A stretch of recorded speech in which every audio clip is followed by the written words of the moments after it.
Jai Hind, your SSB Guru Karnal Agrawal is back with a very very important topic for each one of you.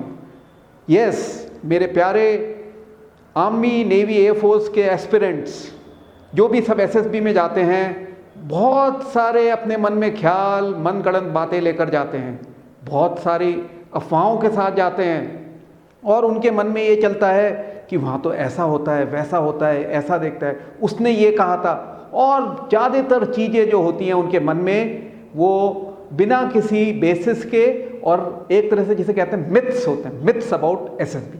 तो yes, I am going to cover about myths these aspirants carry with them, very important for each one of you. और मैं ये किसी random order, मैं किसी sequence में नहीं बल्कि रैंडम ऑर्डर में कवर करने वाला हूँ. ध्यान रखें और ध्यानपूर्वक सुने कि ये मिथ्स जो कि आपका दिमाग और क्लियर करेंगे और आपकी प्रिपरेशन को फोकस्ड करेंगे एसएसबी के लिए.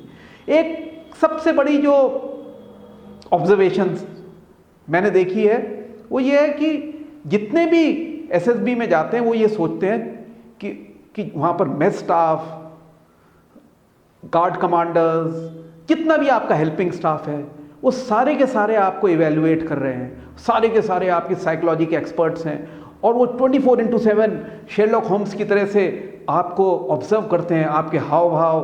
तो इसलिए हम वहाँ पर एक फेक अपीयरेंस लेकर चलते हैं और उनसे भी बात करते हुए एक थोड़ा सा डरते हैं. जी नहीं, आपको सिर्फ आपके इवेल्युएटर्स, एसेसर्स ही चेक करते हैं, चाहे वो जीटी हो, चाहे वो साइकोलॉजिस्ट हो या इंटरव्यूइंग ऑफिसर्स हो. यस, आपको अपना डिसिप्लिन अच्छा मेंटेन रखना है पर उनसे डरने की जरूरत नहीं है, वो आपको एसेस नहीं कर रहे हैं. दूसरा सबसे इंपॉर्टेंट मिथ ये है कि अगर आप एसएसबी सेंटर के अंदर चले गए तो आप अपने माता पिता, घर वालों से कांटेक्ट नहीं कर सकते. ऐसा भी बिल्कुल गलत है. पुराने टाइम में जब पहले एसएसबीज होती थी तो पीसीओज होते थे, एसटीडी पीसीओज, जिसमें कि कैंडिडेट अपने घर वालों से बात कर सकता था. आजकल तो मोबाइल का ज़माना है, मोबाइल आपसे ले लिए जरूर जाते हैं पर आमूमन हर एक बोर्ड में शाम के वक्त आपको एसएसबी के मोबाइल्स दे दिए जाते हैं और आप उस वक्त फ्री होते हैं अपने घर वालों से बातचीत करने के लिए और संपर्क स्थापित करने के लिए. एक और लोगों के मन में डाउट रहता है कि एसएसबी सेंटर की फैसिलिटीज़ बहुत अच्छी नहीं होती. आपका रहन सहन, खान पान एक अच्छे लेवल का होता है. देखिए, आप वहाँ पर होटल में या रिजॉर्ट में स्टे करने तो नहीं जा रहे हैं, आप सेलेक्ट होने के लिए जाएं, आपका मिशन सिलेक्शन है और आप वहाँ की फैसिलिटीज़ को क्रिटिसाइज़ करने जाएंगे या उसको करेंगे तो ना तो आपका सिलेक्शन में फोकस रहेगा और आप पूरे टाइम एक स्ट्रेस्ड आउट एनवायरनमेंट में जिएंगे. तो आपको वहाँ पे स्क्रीनिंग इन होने के बाद 6 से 7 दिन या 5 से 6 दिन रुकना पड़ता है. तो एंजॉय करिए सारी फैसिलिटीज़ को.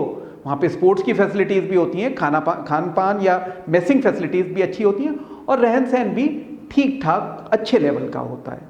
अब ठीक ठाक की डेफिनेशन वेरिएबल होती है, person to person who is coming from what background. So not to worry, ये बहुत अच्छी होती है. एक और मिथ लेके घूमते हैं कि अगर हमारे साथ कॉन्फ्रेंस में या इंटरव्यू में बहुत ज़्यादा समय लगाया आईओ ने या कॉन्फ्रेंस में टीम ने बहुत ज़्यादा समय लगाया तो आपका श्योर शॉट सिलेक्शन होगा. जी नहीं, ऐसा कुछ ज़रूरी नहीं है. ये कई बार वो अपना मन क्लियर करने के लिए, डिस्कस करने के लिए, फाइनल रिजल्ट्स कंपाइल करने से पहले समय लगा सकते हैं. ऐसा कुछ नहीं होता है कि समय कितना आपके ऊपर लगा रहे हैं उस पर निर्भर करेगा कि आपका सिलेक्शन होगा या नहीं होगा, आप रिकमेंड होंगे या नहीं होंगे. वो तो आपकी परफॉर्मेंस पे डिपेंड करने वाला है. अब अगला जो मिथ, सबसे कॉमन मिथ होता है, इसी से लिंक्ड है कि जीटीओ ने आपको बहुत कठिन टास्क दिया तो आप बहुत उसकी आंखों में आगे हैं. ऐसा भी नहीं होता. जी हाँ, अगर आप अच्छा कर रहे हैं तो जरूरी है कि वो आपको और ध्यानपूर्वक ऑब्जर्व करेगा और कहीं ना कहीं शायद थोड़ा सा चैलेंजिंग सिचुएशंस में डालेगा. पर ये कोई ज़रूरी नहीं है कि जो आप समझ रहे हैं, जो आपको दिख रहा है क्या वैसे ही होता है. बहुत सारे कैंडिडेट्स और बहुत सारे लोग एसएसबी को डी कोड करने की कोशिश करते हैं लेकिन डी कोड कोई नहीं कर पाया ठीक से. ये बात पार्शली सही है लेकिन पूरी तरह से सही नहीं है। इसी तरीके से साइकोलॉजिकल टेस्ट जब होते हैं आपके पहले दिन स्क्रीनिंग होने के बाद, पहले दिन मेन एसएसबी के, कई बार हम परफॉर्मेंस एंजाइटी में आ जाते हैं और हम कहते हैं कि हमने इतने ज़्यादा नंबर्स पे करना है। Remember, quality is more important than quantity. हम एसएसबी में जितने भी साइकोलॉजिस्ट होते हैं वो ट्रेंड होते हैं, वो आपकी साइकोलॉजिकल मैपिंग कर रहे हैं, वो देख रहे हैं कि आप कितना अच्छा साइकोलॉजिकली हमारी ऑर्गेनाइजेशन यानी कि आर्म्ड फोर्सेस में आने के लिए तैयार हैं, मेंटली साइकोलॉजिकली। तो इसलिए नंबर गेम नहीं है वहां पर। एसएसबी में तो नंबर गेम बिल्कुल भी नहीं होता। तो नंबर्स पे परेशान मत हो कि मैंने 60 एसआरटी में से 60 कर ली या 50 कर ली या 55 कर ली। हाँ, अगर आपका जो नंबर अटेम्प्टेड है थोड़ा कम है तो साइकोलॉजिस्ट को इवैल्यूएशन करने में दिक्कत जरूर आती है और उनको ये भी लगता है कि आप कहीं ना कहीं मेकअप कर रहे हैं या आप अपना जो रिएक्शंस दे रहे हैं वो नेचुरल रिएक्शंस नहीं है, कहीं से कोच्ड रिएक्शंस हैं। तो इसलिए ध्यान रखें कि आप अपना बेस्ट करें। डियर एस्पिरेंट्स, आज मैंने आपके साथ 6 इंपॉर्टेंट मिथ्स जो आपके मन में हैं वो शेयर किए एसएसबी को लेकर। 6 और इंपॉर्टेंट मिथ्स बचे हैं अभी जो मैंने आपके साथ आज शेयर नहीं किए और मैं जल्दी ही आपके साथ शेयर करने वाला हूं। बस आपको तो मेरे वीडियोस को देखना है, लाइक करना है, शेयर करना है और एज एकेडमी के चैनल को सब्सक्राइब करना है। अगर आपके मन में कोई शक, दुविधा या क्वेश्चंस हैं एसएसबी को लेकर, मेरे से पूछें, मैं जरूर आपके साथ कनेक्ट होऊंगा और आपका जवाब दूंगा। जय हिंद।